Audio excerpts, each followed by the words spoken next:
La ville était un chaos, bâtiments en ruines, fumée et sirènes. Et Lara, enceinte et désespérée, savait qu'elle devait s'échapper. Elle se faufila le long des quais, le cœur battant, cherchant une issue. Repérant un conteneur rouge légèrement ouvert, elle grimpa à l'intérieur, se cachant parmi des caisses de pièces de machine. L'obscurité l'enveloppa alors qu'elle tirait la porte presque fermée, laissant une fente pour l'air. Le navire tangua. Son voyage avait commencé. La douleur la saisit, mais elle étouffa ses cris. Sa découverte signifiait être renvoyée à la guerre. Elle endura, silencieuse et déterminée, une passagère clandestine en route vers l'inconnu.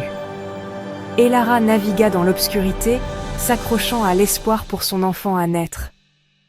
La ville s'estompait derrière elle, mais le combat pour la survie ne faisait que commencer. Le navire tanguait doucement, jusqu'à ce qu'une violente tempête éclate. Le conteneur d'Elara fut ballotté par les vagues, les caisses s'écrasant dans l'obscurité. La douleur monta en flèche, le bébé arrivait. Le conteneur se détacha, plongeant dans la mer déchaînée. Seule, à la dérive, Elara lutta à travers l'agonie et la peur. Au lever du jour, un cri fragile s'éleva au-dessus de la tempête. Elle avait donné naissance, sa fille, Hope, née au cœur du chaos. Épuisée, Elara serra son bébé contre elle, un miracle dans la tempête. Contre toute attente, la vie avait trouvé son chemin. La tempête passa, laissant Elara et Hope échouer sur une île de métal flottante. Elle nomma sa fille Hope, une balise dans le bleu infini.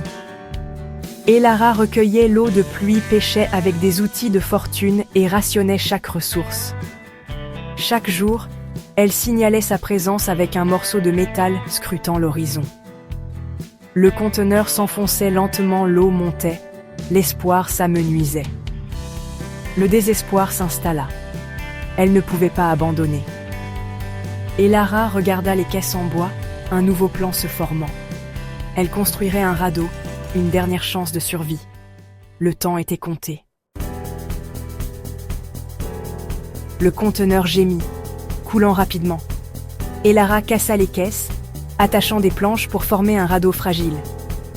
Elle plaça Hope au centre, poussa et dériva vers le large. Les jours se brouillèrent. Soleil brûlant, nuit glaciale, pas de nourriture, ni d'eau. Elara protégea Hope, sa force s'amenuisant. À son plus faible, elle aperçut un navire à l'horizon.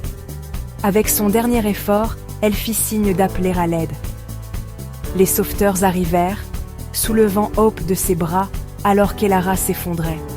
Un soulagement l'envahit alors que l'obscurité la saisissait. Serait-ce la fin ou un nouveau commencement? Sur le bateau de sauvetage, Hope était vivante, mais Elara était inconsciente. Un jeune sauveteur refusa d'abandonner, pratiquant la réanimation cardio-pulmonaire. Les minutes passèrent, puis Elara halta, vivante. À bord, elle et Hope furent enveloppées dans des couvertures, enfin en sécurité. L'équipage écouta avec admiration son histoire de survie et d'amour. Elara avait défié la mort pour son enfant. Loin de la guerre, elles trouvèrent la paix dans un nouveau pays. Elara et Hope regardèrent les navires à l'horizon, leur lien incassable. Leur voyage devint une histoire d'espoir, de courage et de nouveaux départs.